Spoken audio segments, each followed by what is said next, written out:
अस्सलामुअलैकुम, आप देख रहे हैं ताज 92 न्यूज और मैं हूं आपकी मेजबान नाइला भट्टी। सबसे पहले शामिल करते हैं आज की अहम खबर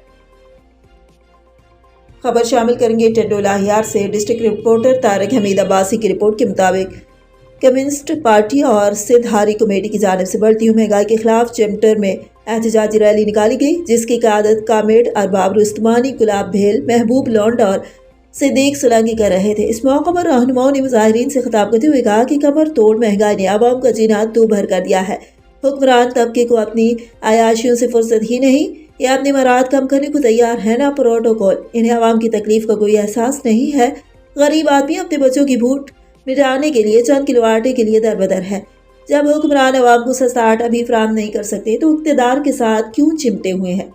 आवाम की खिदमत का दावा करने वाले हुक्मरानों ने आवाम को महंगाई की सुनामी में डुबो दिया है।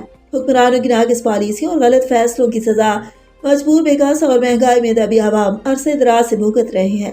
अशिया खुर्दनोश की कीमतों में रिकॉर्ड इजाफे की जिम्मेदारी आखिर किस पर है। आवाम को आटे, घी, चीनी और दीगर जरूरी अशिया के हुसूल के लिए कतारों में किसने खड़ा किया है। आवाम आज वज़ीर आज़म से पूछ रही है कि आटा सस्ता करने के लिए आपके कपड़े कब बिकेंगे। उन्होंने कहा कि आवाम गुर्बत की लकीर से भी नीचे जिंदगी गुजार रहे हैं, अपने बुनियादी हुकूक से महरूम हैं। ऐसे वक्त में हुकूमत की जिम्मेदारी है कि आवाम की मुश्किलात को कम करने के लिए इक़दाम करे।